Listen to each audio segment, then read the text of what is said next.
Hello and welcome to eChineseLearning Pod, your go-to podcast for learning Chinese and exploring Chinese culture. To protect speakers' privacy and enhance audio quality, some or all voices in this episode are created with AI assistance. Hello, everyone. Welcome back to our podcast. My name is Emma. Today, we're going to talk about something that confuses almost every Chinese learner at the beginning: measure words. Hi everyone, I'm Alex. And yes, if you've ever thought, why can't I just say one book, two people, three coffees like in English, you're definitely not alone. Exactly. In Chinese, when you count things, you usually need a measure word between the number and the noun.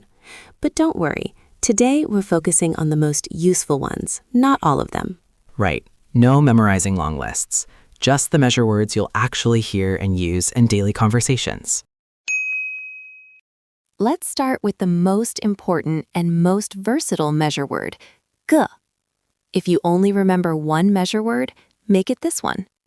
Yes, ge is commonly used for people and many general objects, especially in spoken Chinese.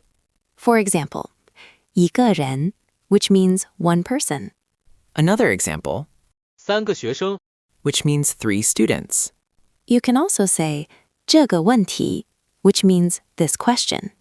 Or 那个地方, which means that place. So when you're unsure, using ge is usually safe in daily conversation. Next, let's talk about button. This one is used for books, notebooks, and magazines. For example, 一本书, which means one book. Another common one, 两本杂志, which means 2 magazines. You might hear a sentence like, 我买了一本中文书, which means I bought a Chinese book.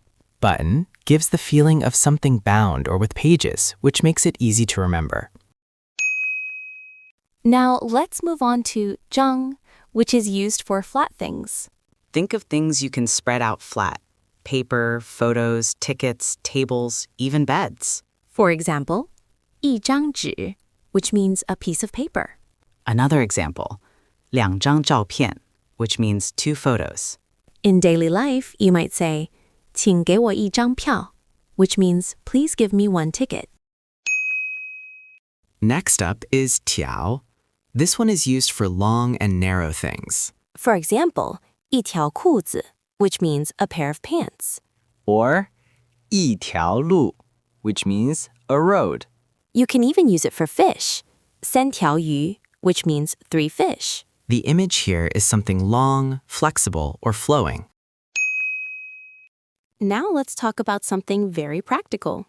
杯. Bei is used for drinks in cups or glasses. For example, 一杯咖啡 which means a cup of coffee. Another common one, 两杯水, which means 2 glasses of water. In a cafe, you might say, 我要一杯茶, which means I want a cup of tea.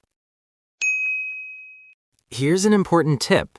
If you forget the correct measure word, using ge is usually acceptable in spoken Chinese. Yes, native speakers may notice it, but they'll still understand you, and that's what matters when you're learning. Let's do a quick practice. I'll say the English, and you think of the Chinese. Ready. 1 book. 一本书 2 cups of coffee.